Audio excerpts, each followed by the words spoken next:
So, welcome to another wargame review from theplayersaid.com. My name's Alexander. Today we're taking a look at a solitaire wargame.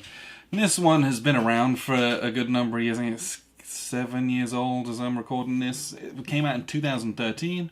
It's called Cruel Necessity. This is from Victory Point Games. I have played this. It's a States of Siege game. So if you've played any of those from that line, this is part of that.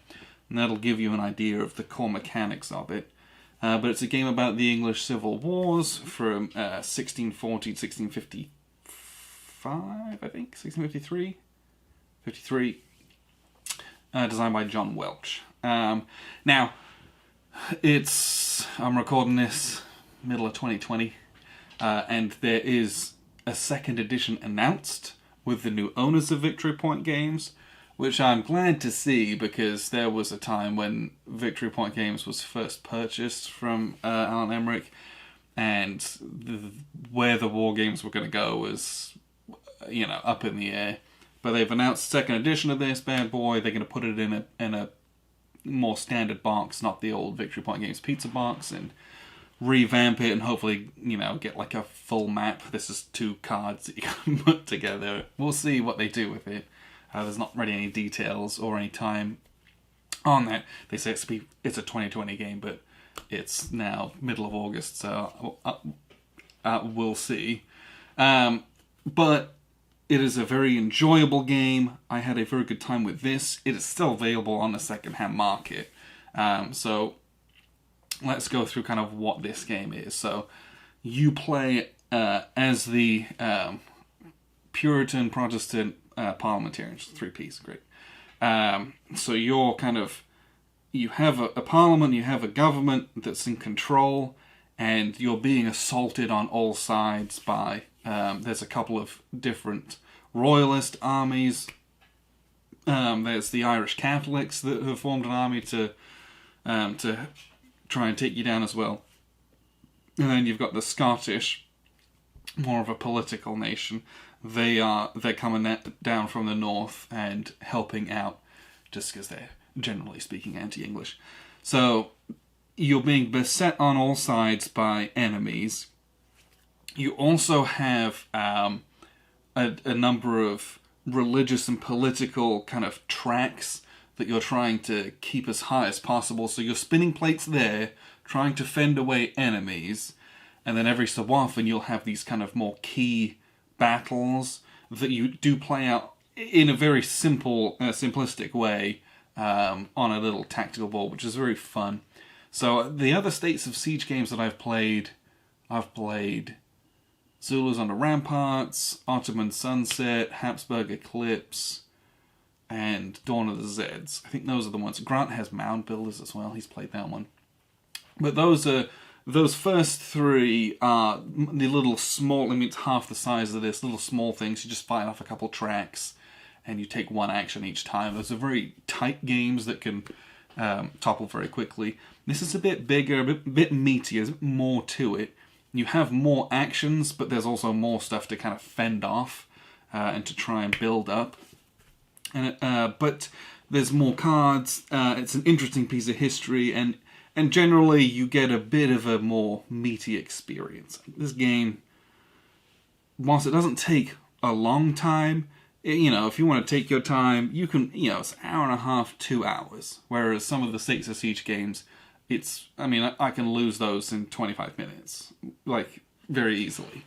So this one you can kind of enjoy a bit more and savor a bit more. And I like these games because the slice of history that you get from it, they cram a lot of text on the cards to kind of just at least give you a flavor of what this event really means. And so you can pick up a lot of different things, and they're like, here's, this thing happened, and then it has an effect on the board, and you're like, okay, well, this event kind of helped, it hurt the prestige of Parliament, or this thing promoted the prestige of the monarchy, or when this thing happened, the Royalist army got stronger as they recruited something, and it tells, explains the event on the text, and you get a little bit of a learning experience from it. That's something that I appreciate very much from these games. I've always liked that. All of the States of Siege games do that. But the big thing that was new for me in this is the little tactical board, and I'll show you the board here in a second. But you know, moving on tracks is fairly standard for the States of Siege, and you're flipping cards, and you do the stuff on the cards, and then you get some actions. That's how this game works. But every so often, you'll be called to fight a pitched battle, and there's a number of kind of random pike and musket counters that you put out in a little battle line on your side and on theirs. They've got a pool as well. And then you flip over some cavalry units.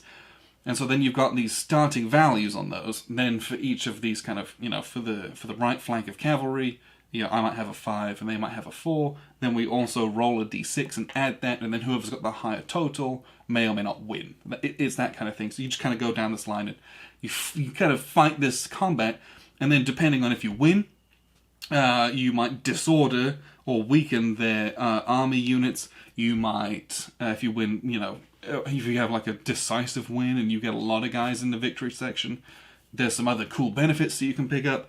But if you draw or you lose your zeal points, and zeal is your action points basically. And then things can really if you get defeated, you know, the monarchy gets some prestige that's bad for you, and you can lose those points. Things can get very hairy. They do have some named units that are much stronger. If those guys get defeated in a battle, you're going to roll a die and they might be permanently removed from the game, or they might just take a while to come back into circulation. So there's some really nice little pieces of nuance that help kind of bring the flavor to life in this. What I'll do, I'll show you the board and kind of how a couple turns works, and then I'll wrap up with some final thoughts. So here's a look at the map setup. Basically, you have the main board, which has your States of Siege tracks, and we'll kind of get to those here. And then you also have this sideshow. This is your tactical battle board, which comes up fairly regularly. There is also a pretty good play aid card on here as well. But like most of these games, most of the stuff, once you know the symbology, is on the boards and cards. So just like a States of Siege game, the main play is in phases, where you pull a card, you resolve the card, then you get a number of actions. And in this game, you spend zeal points on this little track. Usually, so the game you start with an allotment of 5. You spend your 5 points to do actions. After that, you're done. You just pull the next card, and you're going through. This is the first English Civil War, so you're going to go through this entire deck, and then you're going to check your victory, and then you go through the second Civil War, at which point you check your victory points, and you go through the third Civil War. So it's a little bit longer than some of the other ones, like Zulu on the Ramparts, bigger, a bit more meat and flesh to it. But you can see the board's kind of divided up. We have Ireland here, and we have an Irish army, and they go 5, 4, 3, 2, 1. The Scottish and Scotland, they have an army, they go 5, 4, 3, 2, 1. We have the Northern Army here, the Northern Royalists, start in Durham, go to Chester, York, Stafford, and Nottingham. And then we've got the Western Royalist Army, they go 5, 4, 3, 2, 1. And then the English Royalist armies, they'll converge on a siege of London and take London. If you lose London, you lose the game immediately. Don't do that, it's very bad. There's also these fortresses here that you can besiege or siege. You can see that you control the blue ones, because you're the parliamentarians. Your stuff is blue is good, red is bad, so these two are Royalist ones to start with. Or that, you know, it's Catholic aligned and therefore Royalist aligned. So these have, you can see, there's like a little, it's a hexagon, there's a little kind of a cut in it, and this has a 4 value. That's its siege value. As you siege it, it goes down, becomes easier to kind of remove the defenses. And when these get to 0, so it goes 5, 3, 2, 2, 2, 0, when it gets to 0, this flips and then goes back to kind of the first pip possible. So you take it over, becomes aligned to you, so you now reap the benefits of that. And these act as kind of a stopping point, a roadblock. For example, this army has to besiege and take this fortress before it can move on to London. So it's good to bolster these whilst you can. And some of them, so for example, this starts here at a 4. Hull says 1 zeal. Oxford 1 zeal. Bristol 1 zeal. And London 3 zeal. So you want to control all these 4, especially as the parliamentarian player, because you want to have as much zeal as you can get, because that means you can do more things, more actions. So those are very, very important. The other aspect we have on the board that's fairly major here is this section here, which these are the various political and religious tracks. So each of these represent different things. So this track is Scotland, this track is Parliament, this one is Puritanism, and so up here we've got Catholicism, the monarchy, and Ireland. And so ideally, you want to get these markers up into these blue triangular areas, because the blue triangles are positive victory points. If you're down in the red triangles, or the lots of red triangles up here with these ones, that's bad, that's negative victory points. So it's not enough just to survive this game. You do have to survive and try to do well. And you do well by increasing the influence of basically your parliamentarianism and your puritanism. Get those up here, and then by moving up these 4, effectively you're reducing the strength of those. So as the monarchy, if you can get it all the way up here, it's actually a positive victory point for you, and stops being a negative victory point. So you want to move those tracks, have those all up. And the other aspect here, you might see this big green box. It talks about the Irish Troubles. Basically, Ireland has a regular kind of army that they march around. When it gets into this box, every time they activate, this little counter moves. And so, for example, if it's here and you're in the Irish Troubles box and it activates, Puritanism goes down 1 because that's what it's in line with, and then this cycles around to Scotland. And it'll keep affecting these ones as you keep going around. So, not good. Try to keep them out of that box as much as you can. So, like all those games, there's a consequence to everything. So, we'll get to these combats here in just a second, and we'll kind of do one. You get a nice little prologue from the deck of cards, and the first card is always the same one. And so you flip it, and you just go down the line. And so there's a military section, there's a religious section, and then there's kind of a civic, kind of political section. And you just go top to bottom, and you get nice little flavor text for each of the things, which I appreciate, really like that. So this, because it's a black symbol, just means this is regular military. So Scotland is going to activate, and when any army activates, they go from 5 down to 4. So they're just going to sit in this section, which has the Edinburgh Castle. So if Scotland activates again, they're going to try to besiege this, because they're unable to move on until they capture this. So that's that section. That's fairly simple. We go to the religious section, and this is diminutive Archbishop Laud attempts to impose a new Anglican prayer book on the Scots, but the Scottish bishops strongly oppose its introduction. So, as such, the monarchy goes down 1. And that's bad for us, remember. If they ever get into this box, for example, anytime there's a revolt or a deviltry, it's harder. Those are +1 strength. So we want to get these up. So that going down, anytime things go down, it's usually bad. Then in this section, we've got the Scottish Church signs the covenant to reflect the books of common prayer. Told to reject. Sorry, I'm trying to read it upside down. So as such, what that does is you got that little +1 DRM marker on Parliament. And so there's a little chit for that. We put that on Parliament. If we want to try to roll to move the Parliament up, we get a +1. And this will stay here for the whole turn. So if we want to do this multiple times, we'll continue to have that DRM for the whole of our turn. So now we've completed that card. We've got 5 zeal points to spend. So let's get spending. So, each castle can be improved by 1 spot, or by 2 spots if you spend 1 zeal for each spot. So I think that's kind of what we're going to do to start with, just to see if we can do that. So what we would do is we can spend 1 zeal to move up Hull from 2 to a 3. Makes it a bit harder for them to besiege. We're also going to spend 1 zeal to upgrade London. Then what we're going to do is we're going to spend a zeal to add a +1 DRM against the Scottish army. Because what I'd like to do is try to kick them out of here and then reinforce this. So we had to spend a zeal to place that marker. Now we're going to spend a zeal to try to drive them back.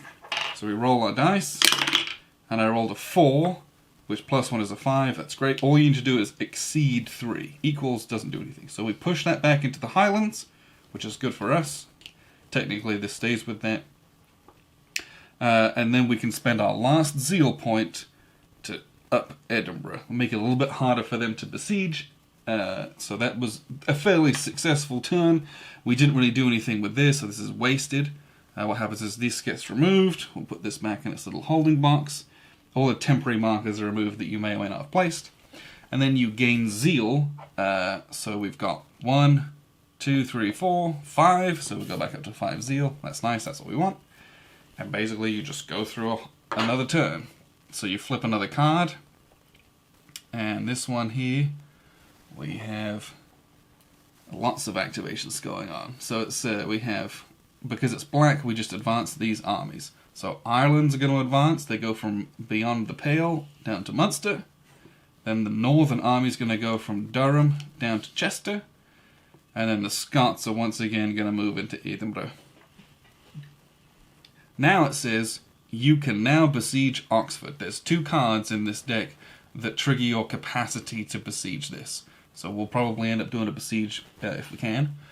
It says, Cromwell joins Parliament's Eastern Association of Counties, which provided and administered an army that only recruited godly, honest men. So Puritanism goes up 1. It's rare that you get positive things, but sometimes you do. That's good for us. And it says, the Civil War, what Sir William Waller called, this war without an enemy begins. As such, the monarchy drops into this box, which is very bad for us. And it's got a -1 DRM. So it's actually, normally we'd have to exceed a 5 to move it out of this box. Right now we'd have to roll a 6 to get it out of this box. So that's bad. And at the moment, if we had any revolt, which are these little red markers, let's see, you can't see those. We got these little red markers here that get put out by cards. And there's a bunch of these orange deviltry markers as well. These are normally a 2, and these are 2s and 3s. Those are all +1 strength as the monarchies down here, as the people are in uprest, basically. So we need to move this out, but I'm not going to waste a time attempting that this turn. So again, it's choices. So now we've resolved the card. It's now my turn. I've got my 5 zeal points to spend. So this is where we can now attempt to besiege Oxford. And it's just like you might imagine. This has a 4 strength. We have to roll a die and exceed 4, and it'll just turn down a pip. Because this is quite difficult, I'm going to spend a zeal point to add +1 to my DRM. And we're going to then roll to besiege. And I rolled a 3, +1 is 4. 4 equals, that's not good. I'm going to give it one more go. There you go, I rolled a 6, 7. So this gets turned down a pip. So now it's only a 3. So that was zeal, besiege, great. So now I've got 2 more points to spend. Not going to waste time doing that. Maybe we could bolster somewhere else. Let's spend 1 to bolster Bristol, because I don't want this Western Army coming in and taking that right away. So that costs 1. And then we'll spend 1. Let's try and besiege. Oh, well, these guys are marching in here. So we'll spend 1 more to upgrade Hull, because we want to protect it from these northern armies. Edinburgh is going to be a hot mess, I think. So again, that's what we've done. We remove those temporary markers. You get 5, 3, 4, 5 zeal, and then you flip the next card. Okay, and so here we have, this is what's called an achievement card. This looks very different. And it's very obvious. It has a bunch of stipulations. If you can reach those, then you can pay the zeal cost, and it gets you 2 victory points, basically. And it'll also sometimes have sometimes you get like other abilities from those. So that just gets put up in this box up here. There's 3 holding spaces for those. And it says, reveal the next 3 event cards in the draw pile, and return them face up in any order you desire. So if you buy that, you get the 2 victory points, but you also get to kind of, manipulate your future a little bit. So that might be a good thing to look at. Costs 3 zeal, but we have to have Parliament up here and the monarchy up here. So it's not easy to get these. These are difficult to do. So it is something that has a good payoff, but you invest in doing those. Whenever you draw an achievement, you just flip the next card until you get an event, basically. So here we just flip the next event. And so here, we got the Battle of Edge Hill. So this is where we do a little tactical battle. And you can tell because it has a red symbol, and it also shows a little cannon as well. So here's where the only thing you just have to kind of remember. Well, I guess it says here. So you've got a little sequence of play, and you have to designate which of the 2 royal armies in England you're going to conduct your battle against. So you're either going to pick north or west.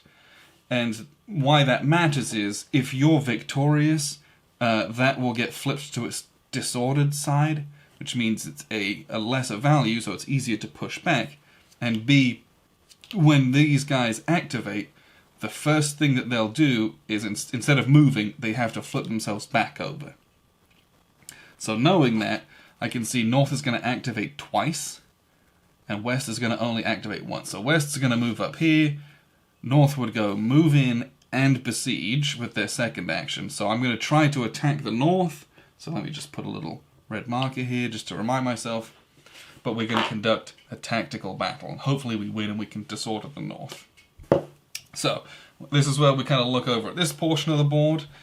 And what you do is, if you have any named guys, which we don't, you have named ones like you have Cromwell, Ironsides, you have the new model army, and all this stuff.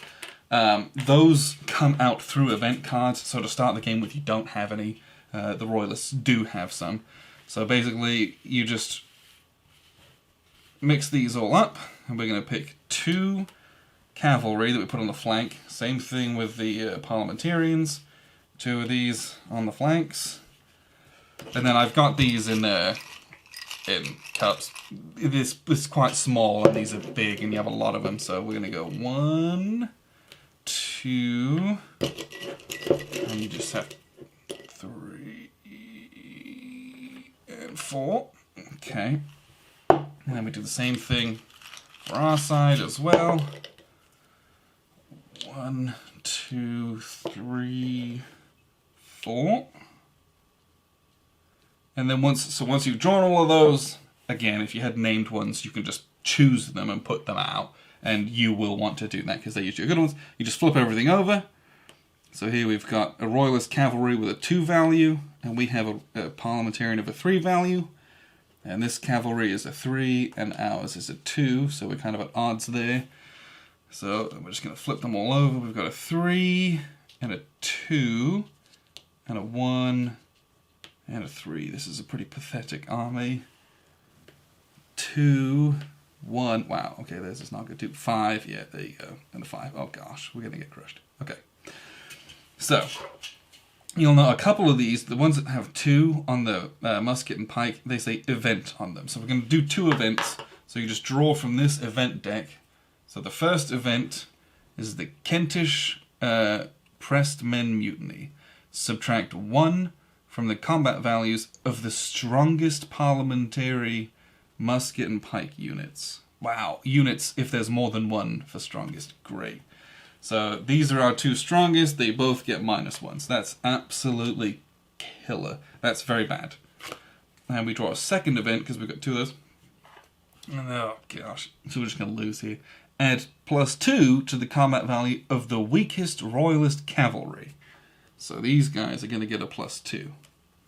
So yeah, this battle turned real ugly. And that's what I found is, before you get your nice new model army and Cromwell coming in, these combats are pretty bad for the parliamentarian player. They really need to get militarily organized.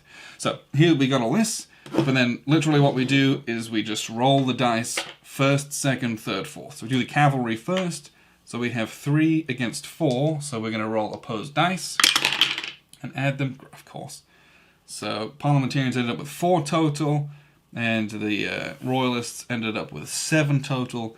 Because they won by 2 or more, it's considered a victory, so they go into the victory spot, and I go into the defeat spot. Not great. We'll just get rid of that. We do the same thing for our other cavalry wing. Here we ended up with 4, and they ended up with 4, which means it's a tie, so we go into the draw box. And then we're going to do these, so you add these together, and then you add these together, so the total of 2. So right now it's 10 on a 3, so this is kind of a joke.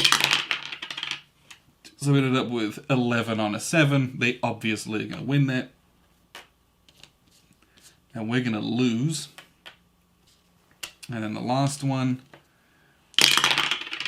oh, we may have nailed that one at least, but it's fairly fruitless at this point. So we ended up with 8 against 5. So we win this one, so we go into the victory box, and they go into the defeat box.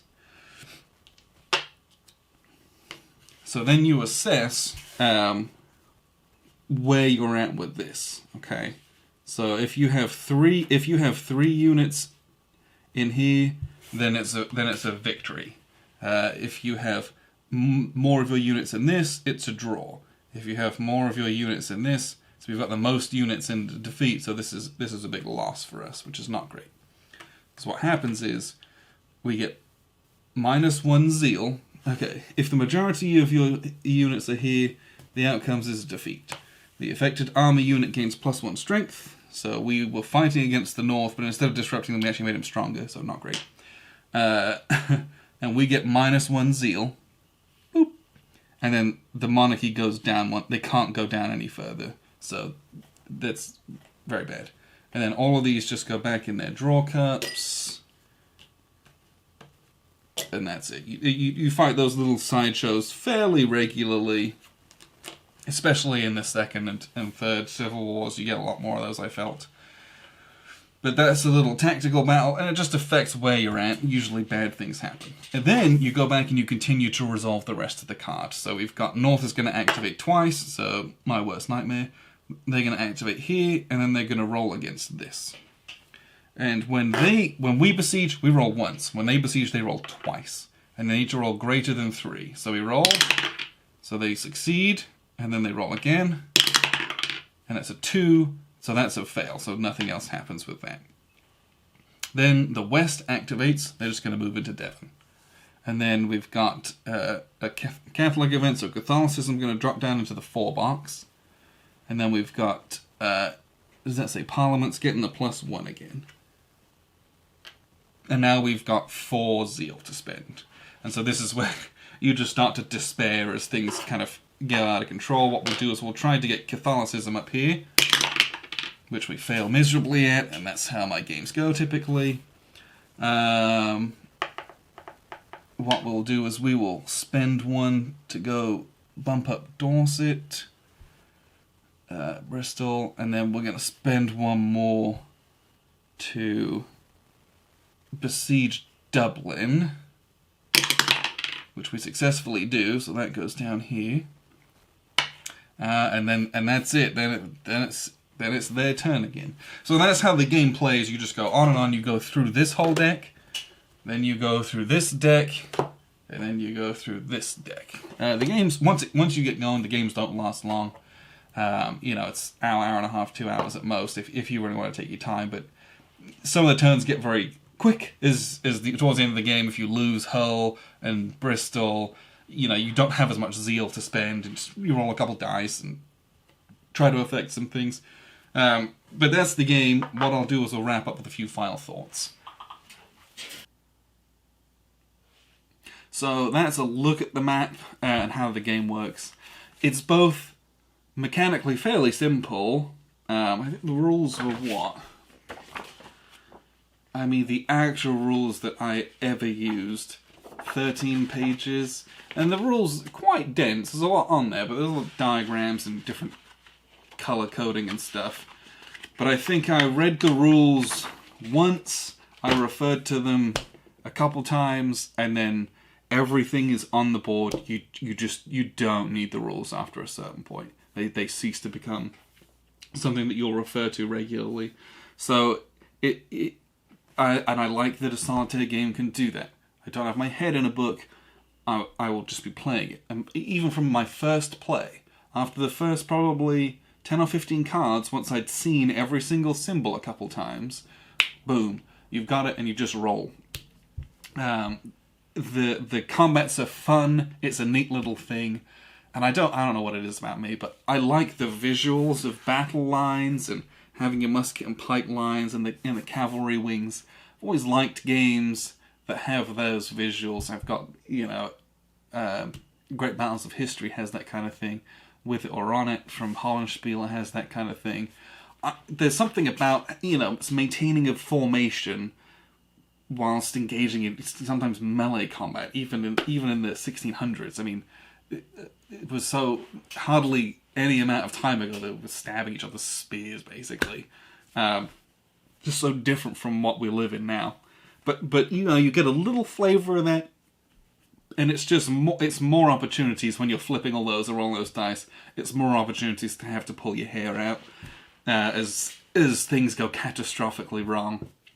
And that's really what Solitaire, the States of Siege games boil down to, it's can you fend off disaster long enough? Can you get to the end? Because the game ends once you get through all of the cards, and then you assess your victory level. It's possible to lose much, much, much earlier than that.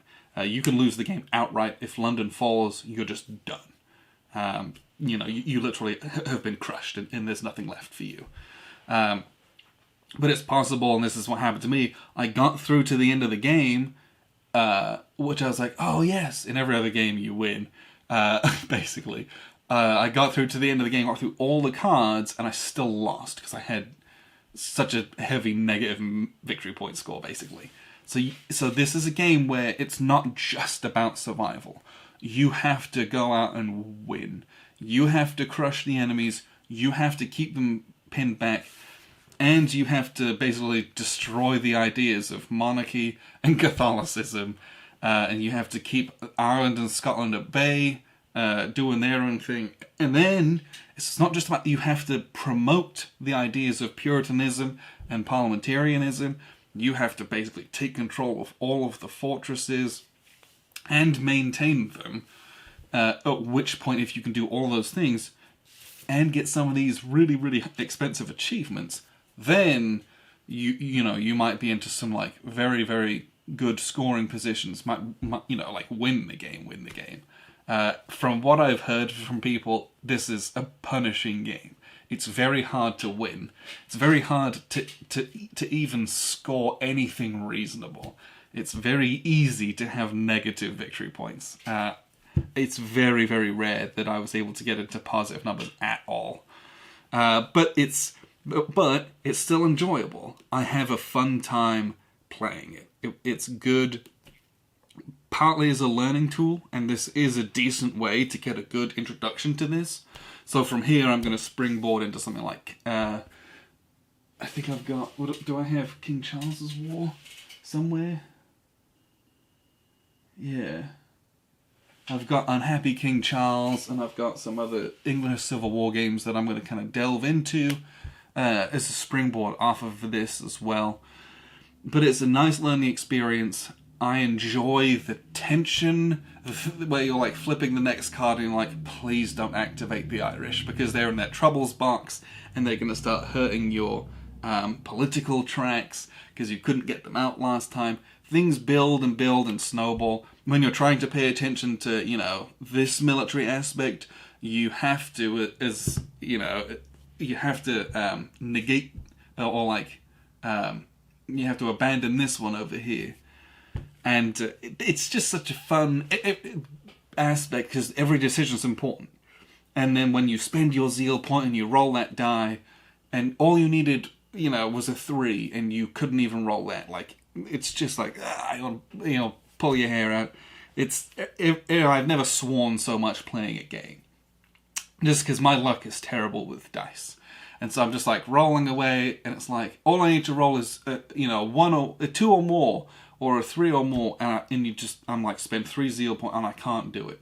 And this is a game where you spend 1 point, roll a die. Spend a point, roll a die. You don't have to spend up front, and then roll 3 dice. And so I'm just seeing my money and my failure again and again and again. And it's just, I don't know, it's enjoyable, it's fun.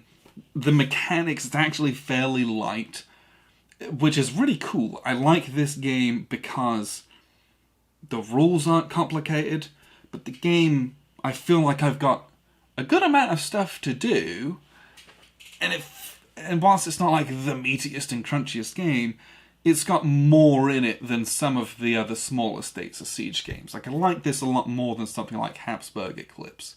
I felt quite dry, you don't really do a lot, and it's at a much larger scale. It's okay, it's a fine game, it works well, but this one I felt there's a little bit more involved with all these extra tracks and bits and pieces and the little tactical combat. I felt like there was enough to do, where the playtime being a couple hours, I felt very satisfied from start to finish throughout those couple hours. So that's a big positive for me with this one, is that it gave me more to do, but it didn't feel like it was just more stuff to do. I felt like the choices became richer. I had more action points, so to speak, to do and to use, so I felt like, I can do a couple things. Like in Zulus on the Ramparts, you can do one thing. Like, great. Like, all this stuff happens and you can do one thing. So that's fine. That's really neat on its own. But having a bigger version of that where you can do some things, you got 3 or 4 things you can do, like, this is... It just feels a little bit different. It feels like I'm doing more. There's even more game in it than some of those other ones. Plus, it looks fantastic. I like the style of these. Great artwork, especially on the battle cards, front and back. They've got historical paintings and such. That stuff's great. I will be very interested to see what they do with the second edition. Presumably they'll just tighten up the rulebook, give you an actual board, and they'll have... These are the old laser cut counters, so I'm sure you'll get just regular die cut cardboard counters. But I'll be interested to see what they do with it and how that's going to end up looking. But yeah, I enjoyed this one immensely. So if you ever find it on the second-hand market, it's available, or you've got an opportunity to borrow a copy, I would recommend giving it a go. It's a fun game, and also it's a great way to learn a little bit of history about the English Civil War, which there's not that many games on it. There's some, but it's nothing compared to the American Civil War, where it's like there's a trillion games on. This is a little bit further back in history, and it's worth looking into. There's some interesting stuff that happened, helped shape the nation that the UK is today. And this game is fun, and that's really the most important thing. If I'm playing a solitaire game, it'll damn well be fun. Because if it's not, then why would I waste my own time playing it? I had fun with this. It was enjoyable. It was light enough where I could kind of play a little bit, go and do something else and come back to it as well. Because, I remembered where I am, I just got to start a new card. So I was able to play this in between doing a few bits of work or going and helping my kid with his homework. And very, very easy to kind of dabble, or you can just sit down and knock it out in a full session, no big deal. And if you were so inclined, you play it a couple times over the course of a weekend and try and beat your own score. That's something you can do, but even just trying to actually win the game is a struggle enough. There's people who've never won this game and have played it dozens of times. But that's the kind of game that these are. They are difficult. They're supposed to be difficult because they want you to keep coming back for more, to try and do better and try to win. So I had a blast with this one. It's Cruel Necessity from Victory Point Games. It's out there. I'd recommend giving it a go. So appreciate you guys tuning in. I've been Alexander from theplayersaid.com.